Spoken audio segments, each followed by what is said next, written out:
the title of this is Rethinking Broker to Carrier Data Exchange. So for those of you who came last time, we spent a lot of our time in June talking about how to make the data that was coming from the inception of a risk, the earliest stage of a risk, through the broker to the carrier, fundamentally more efficient and smart. And we've had it back today talking about the same kind of things. We're talking about PDFs and talking about this is particularly what we're going to talk about today. It's consuming a lot of time and a lot of money, and the right place to start, Sam, was with you, the broker. No, I won't be pejorative. What is the broker sending to the risk carrier today? What's in the exchange? And God, yeah, just that. How far have we got in the evolutionary chain? I'll keep them honest. Yeah, do that.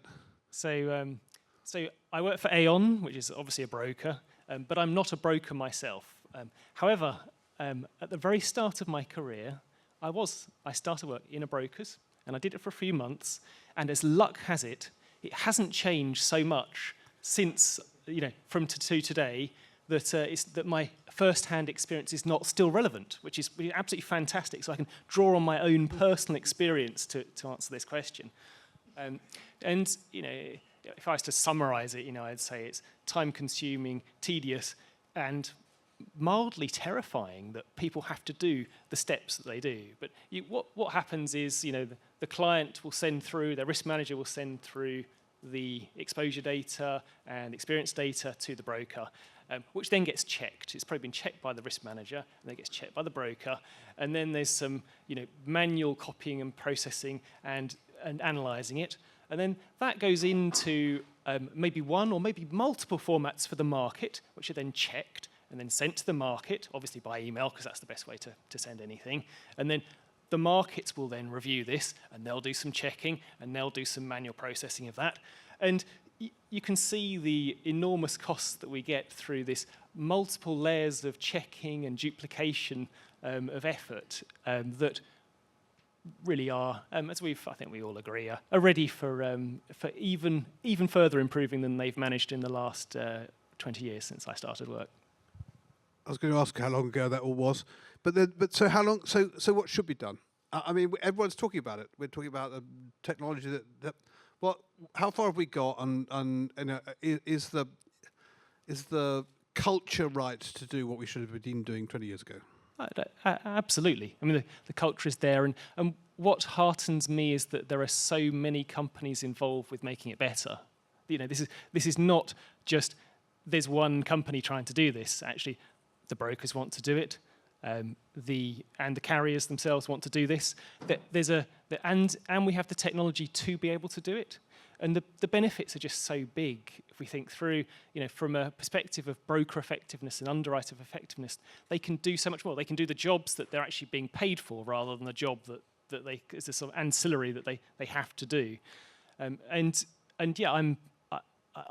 very optimistic that we've already seen progress in this area, and we have small examples certainly where we get broker data being ingested and used and directly consumed by underwriters in a straight-through processing way, and we will just continue to see that and extending across more classes and geographies. Amy, I'm going to come to you because you have an underwriting role, head of underwriting ops at Zurich. The way your underwriters do their job is right now, and how they spend their day is a function of the data and the quality of the data that we're talking about. It's almost sort of defined by it. What compromises does that force your underwriters to make? Why are they? How much better could they be if they actually got good data? Yeah, I mean, what we would love for our underwriters to be doing is out in the market, meeting with their brokers, understanding primarily their customers. To us, the better we understand our customers, the better we're able to position our risk.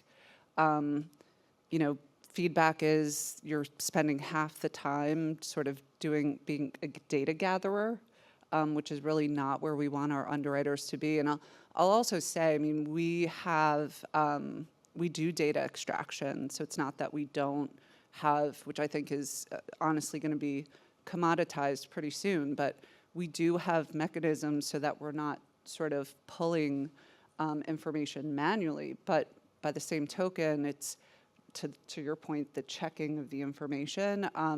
But we need our underwriters to be out in the market. You know, the title is market-facing underwriter, not desk underwriter, and that's really what the role is intended to be, not somebody who's sitting there, you know, sort of culling through data to ensure that they understand the risk. So, you know, and as we think about even the role of the UA in particular, in terms of like data extraction, I mean, we expect to see all of that evolve and really enable our underwriters to do sort of the risk understanding and the underwriting portion, and also be out in the market understanding customers, building relationships with brokers, which is super important for us. We also get feedback, and I think, you know, to some degree of, you know, every insurance company has an appetite, and it's, you know, based on SIC code, and how we understand the risk and how we do risk selection is really tied to that. But brokers will say, you know, of course, every insurance company, they want all the green risks, they want all the really good ones. But where you can really shine is in the risks that are not so green, and how you come up with creatively a deal that works for both the customer and Zurich, and that requires time, right? And if you don't have the time to really spend understanding the customer and crafting that deal that works for both sides, you're often declining risks just because you don't see a path forward. Tom, you talked about this earlier. You know, as a data services provider, you're going to say, I've got the tech to sort all this out, and I think that tech was pretty good anyway, but now we've got Gen AI that's going to be a substantial you know, leap forward in terms of being able to get what you call decision-ready data. What are you going to do, and what are you going to be able to provide that is going to make Amy's colleagues' lives fundamentally easier? I mean, I'm now talking not sort of almost like generically, but what can we get onto the desktop that's going to change things? Yeah, I think Amy and Sam's both all kind of talk in both directions. So I think what the carriers would really love is that all the data they need to make their pricing and risk decisions shows up as part of the submission, which doesn't happen today. Parts of it show up, parts of it have to be sort of extracted or derived. Because at the end of the day, the underwriters, their skill and their experience is in pricing risk, right? It's not figuring out what's on this PDF. So we've talked about that quite a bit, that, you know, ideally brokers who can bring carriers that data in a ready-made format means the carriers can in turn quote faster, more accurately, et cetera. So that in that direction, I think there's real opportunity there. But if you think about it in the other direction, what comes back from the carriers, the quotes, the policies, those are all snowflakes as well, especially in commercial lines. So now, you know, the Aons of the world serve as the role of a sense maker. So can you help the customer, the insured, make sense of these quotes they're getting, compare them, because they're not easy to compare just out of the box, right? They're in their own formats. The policies are complicated. The historical policies, you know, are also a lot of those to think about. They exist in documents in some kind of document store. So the pockets of information that could be derived if that was data instead, that's a big opportunity, I think, in both directions, going from broker to carrier, carrier back to broker, all the way back to insured. And you made this point earlier. I mean, it's one thing to do that. That's a big help, but you also need that sort of traceability, auditability that you were talking about before. I mean, what is it that they get that will enable them to? There's going to be a lot of data that's going to. You're going to get quite close to a lot of data coming down to a technical price. I mean, think about what goes on, right? The carriers and the brokers play rounds over and over again, right, across customers. So the carriers are gaining intelligence because they see all these different ways risks are presented to them, and if they're better at understanding that, they can price it more effectively. The brokers, on the other hand, see the opposite. They see all of these quotes coming back, and the carrier saying, "I don't like that risk. Here's why."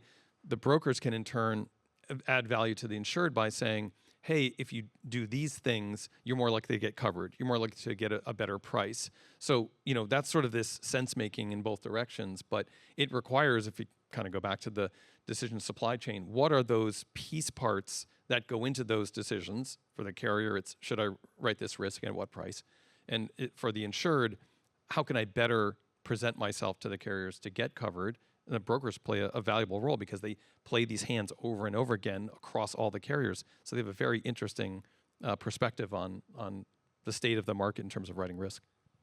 Sam, is that how you see it? Are you preparing yourself for this future? I'm thinking about this world and how data exchange evolves. How does that change the nature of the duties and the role that a broker performs? Well, it heartened me to hear Amy describe what I've also experienced, which is markets will decline risks if they don't have the time to be able to quote. So actually, if we think about automation and straight-through processing, what that enables is the increase of underwriter capacity. What that means is, as a broker, if where we're offering up risk data to the markets to be able to process it more quickly, it means for our clients they get quotes sooner. It means for markets we've increased their underwriting capacity. What that means back for the clients is we've got greater choice, we've got greater, we're leveraging a greater pool of capital, so there's value for the customers. So, and that, you put all those bits together, and that is a great broking service. That is a transformed and enhanced broking service to provide. Amy, are you going to trust all this data? I mean, I don't mean that in the sense of you wouldn't trust it if it came from. Ultimately, people are going to get you much better data. It's going to be decision-ready data. But will you believe it as just decision-ready data? What do you feel you can? Where does the boundary lie between what you'll feel you need to do yourself and what you'll accept other third parties doing? Yeah, I mean, there's kind of a multifaceted aspect to that, I would say, because we currently have, initiatives underway with about 5 or 6 of our largest trading partners, where there is a degree of data coming to us through API directly. It's not as much as I would like, and we've been at it for a little over a year. And I would say from that aspect, there is, so long as it's accurate, right? And so long as there's not, adoption is not a small thing. And I always say, if I could build a model to forecast or predict adoption, I might, be making a lot of money. So if anybody has thoughts about that, go for it. But I think direct exchange of data is probably more accepted so long as it's accurate, and I think we have a much better, chance of being accurate from that perspective. But when it comes to sort of the summarization of information, I would say, jury's still out a little bit in terms of, because we're not far enough along in the journey to understand adoption of that type of information. And even though you can potentially summarize information, is that value add to an underwriter? Are they still going to go back? And we talk a lot about traceability as well, but if I'm spending the same amount of time clicking on the button that traces me back to where the information came from, the amount of time that it saves starts to get smaller. And if you think about, years before I even started in the industry, where people manually calculated their premium, and it took a while for them to trust, when we built systems that automatically did that the numbers were accurate. And I would argue there's still a lot of debate of, and questioning of numbers and new models, but, I think it really just depends. I also know that, on the carrier side, we are, I think, broadly doing more data extraction than on the broker side. That's just my sort of speculation. And there is even, you talk to multiple vendors just doing data extraction, there's like an industry-wide like 80% accuracy rate. So there's still some level of, no matter who's doing the data extraction, the quality of the checking of that information is really going to inform, how much people trust that information ultimately. I think trust is going to be a huge part of it. When you say direct, you don't want to disintermediate Aon, presumably.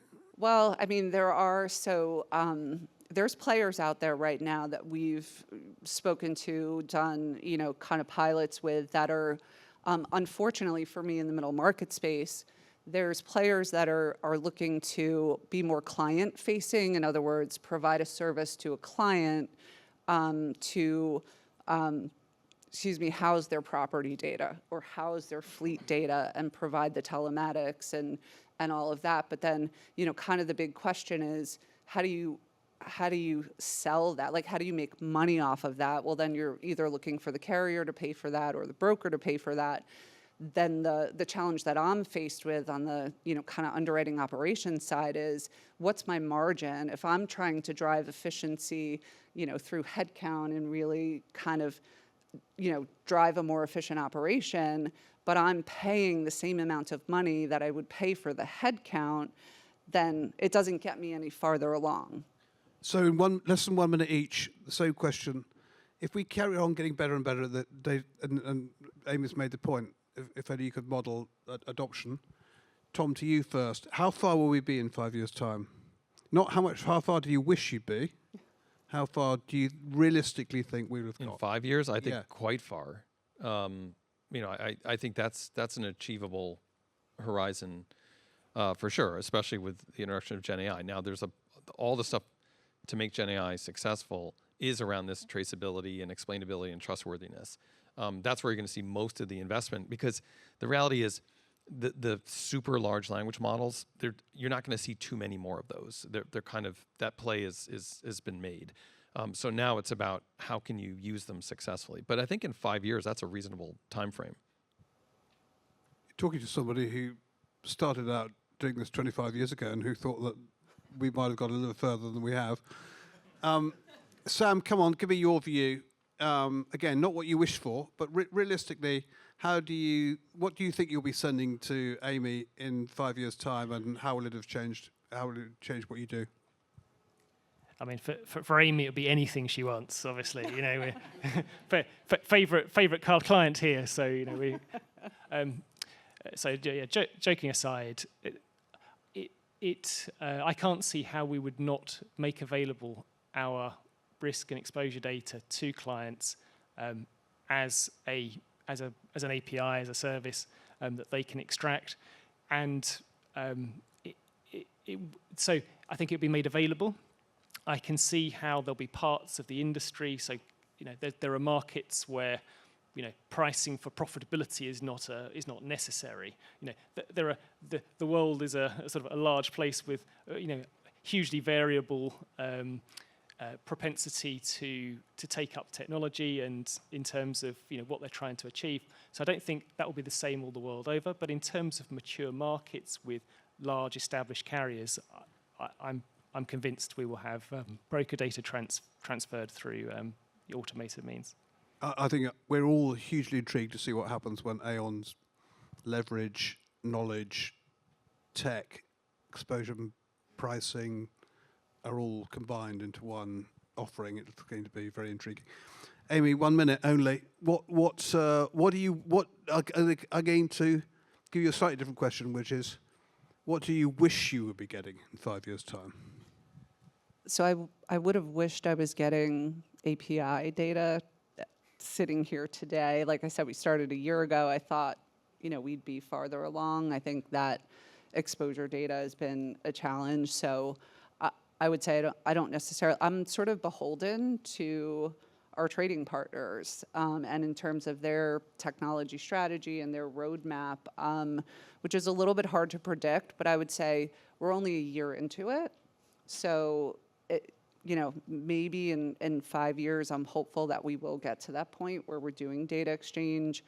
on the other side of the fence in terms of summarization and things a little bit more advanced than that, I would say maybe in a couple of years, we'll understand better adoption and how that plays out in the underwriting space. Because truthfully, I really, we're only at the very beginning of putting together and instituting and productionizing these use cases where we don't have enough data on what is well adopted versus what's not. And so I would say ideally in 5 years, presuming it is well adopted, we're in that space where the underwriters are out in the market, 75% of their day and working towards understanding their customers. But I'm always a little bit reserved in terms of expectations because, as you said, things tend to move in this industry a little bit slower than I think we would all like. We're all doing our best to sort that out. Look, I'm going to move straight on with no questions, I'm afraid. I've moderated this terribly badly. And I'm going to, I know I've also had a preview of what's coming next. So I'm going to hand you over now to Lisa, who's going to talk about rational, revolutionary enterprise AI. In the meantime, the three of you, thank you very much. That was fascinating.